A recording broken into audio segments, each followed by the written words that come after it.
আকস্মিক সন্ধ্যার দিকে আকাশের বুক চিরে আবির্ভাব হয় প্রলয়কারী ঝড়ের। ঝড়ের পূর্বাভাস পেয়েই বিদ্যুৎ চলে গেছে।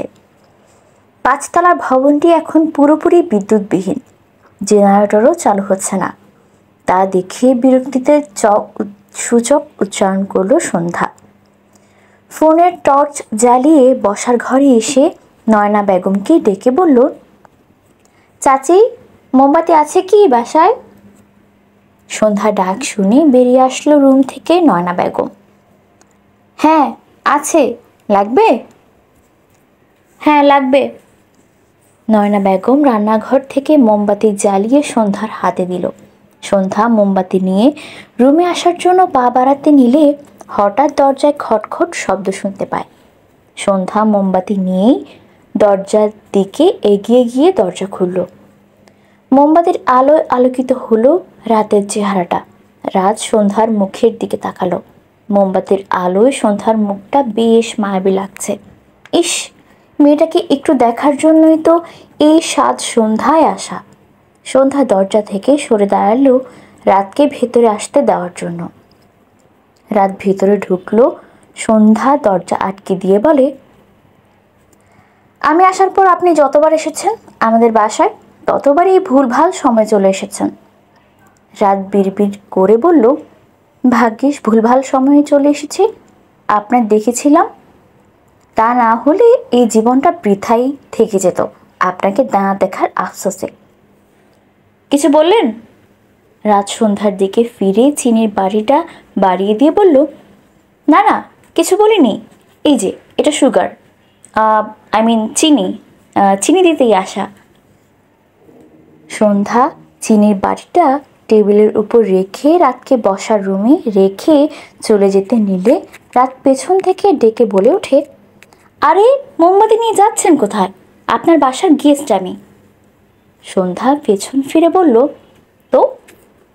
তো মানে আতিথেয়তা করবেন না আমার? সন্ধ্যা ভ্রু কুচকাল। চাচিকে ফের হাঁক ছেড়ে ডাকলো।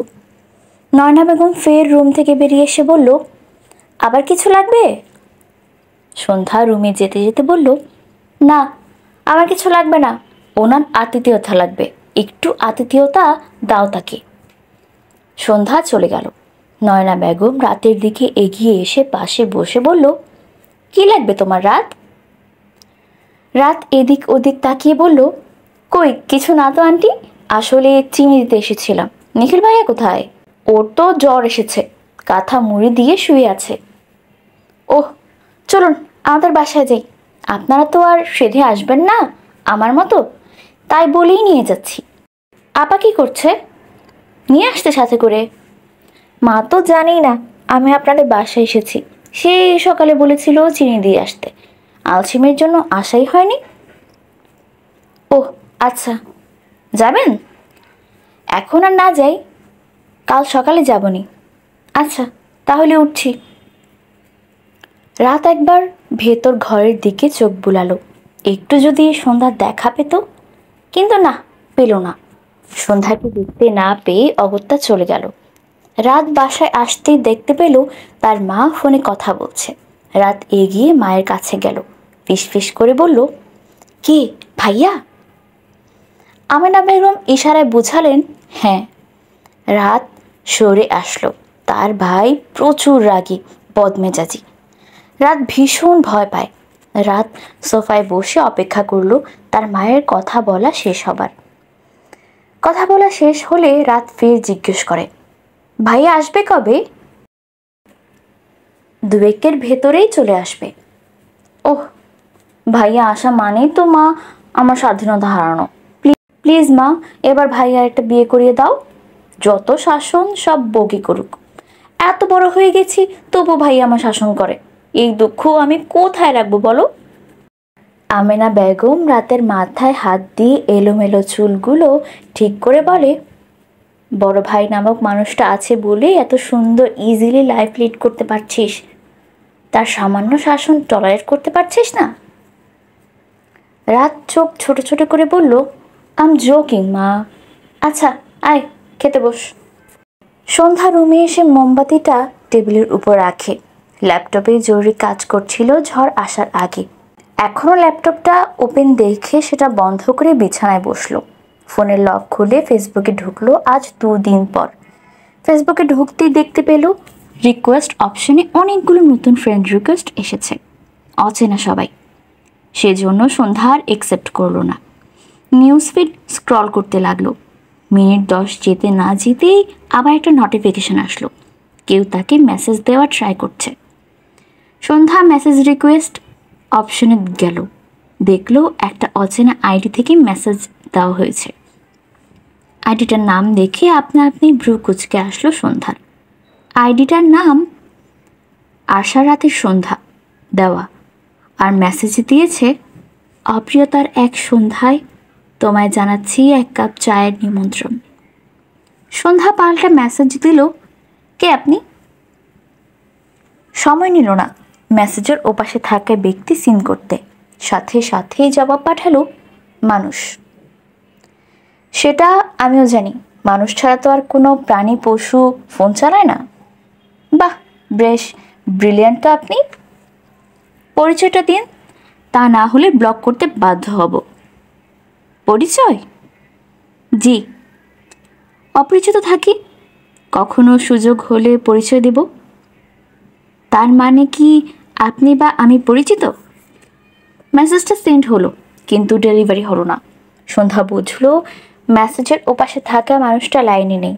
সন্ধ্যা ফোনে ডাটা বন্ধ করে বিদ্যুৎ আসার অপেক্ষা করতে লাগলো। ঘণ্টাখানেক পর ঝড় থামলে বিদ্যুৎ চলে আসে। রাতের খাবার খাওয়ার জন্য রুম থেকে বের হয় সন্ধ্যা। খাবার টেবিলে সবাই আছে, শুধু শ্রেয়া নিখিল নেই। নজরুল ইসলাম নয়না বেগমকে জিজ্ঞেস করলেন, ভাবি, নিখিল শ্রেয়া আসলো নাকি যে খেতে?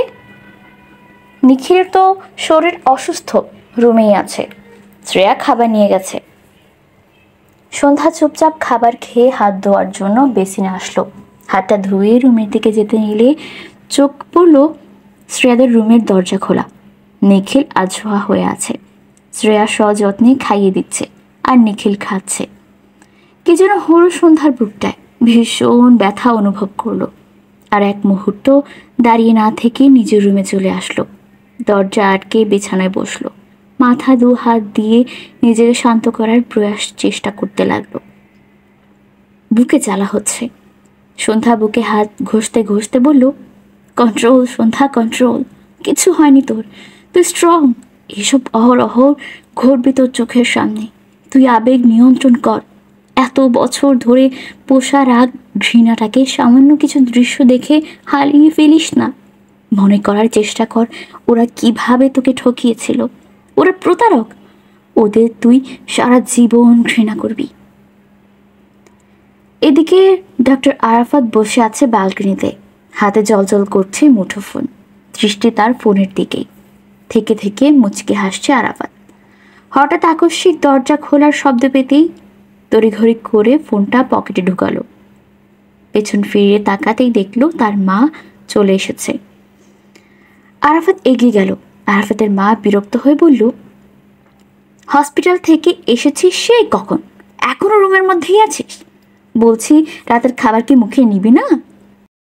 আরাফাত মায়ের কাঁধে 2 হাত দিয়ে রুম থেকে বের হতে হতে বলল, খাবো তো, তুমি খেয়েছো?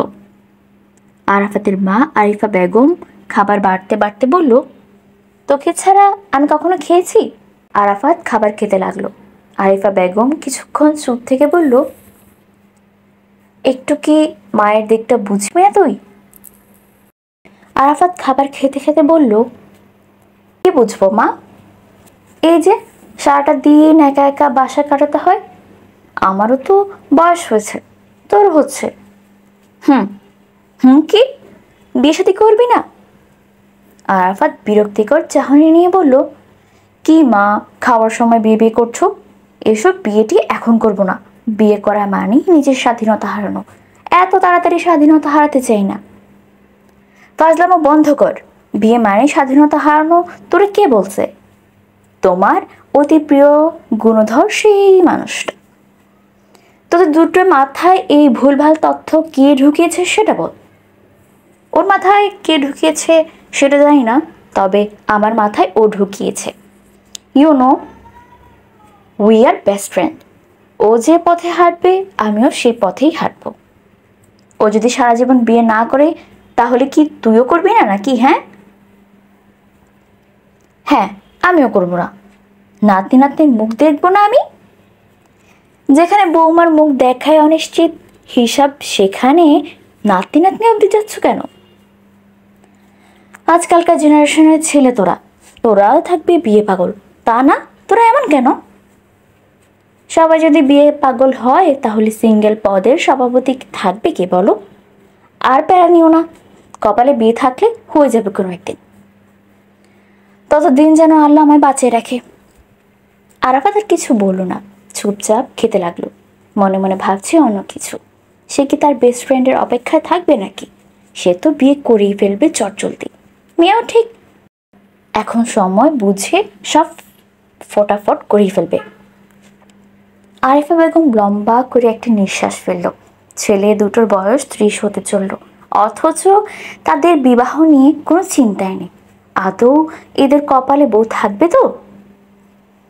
অথচ আরিফা বেগম জানলেই না তার ছেলে মনে মনে সব ভেবে রেখেছে। 7 তলার একটা দালানের ব্যালকনিতে দাঁড়িয়ে আছে একটা 29 এর কোঠায় পা দেওয়া এক সুদর্শন পুরুষ। পরনে তার সাদা শার্ট। একটু আগেই ঝড় থেমে গিয়েছে, এখন শীতল বাতাস বইছে। আজ বেশ ফুরফুরে লাগছে তার। হঠাৎ করেই মনে হচ্ছে সে তার প্রাপ্তির খুব কাছাকাছি। এতদিন ধরে যে প্রাপ্তির অপেক্ষায় ছিল সেটা এখন তার আশেপাশেই আছে। যে কোনো সময় নিজের শক্তপোক্ত খোলস ছাড়িয়ে তার নিজেকে সমর্পণ করে দিতে দুবারও ভাববে না এই জেদি বদমেজাজি রাগী পুরুষটি।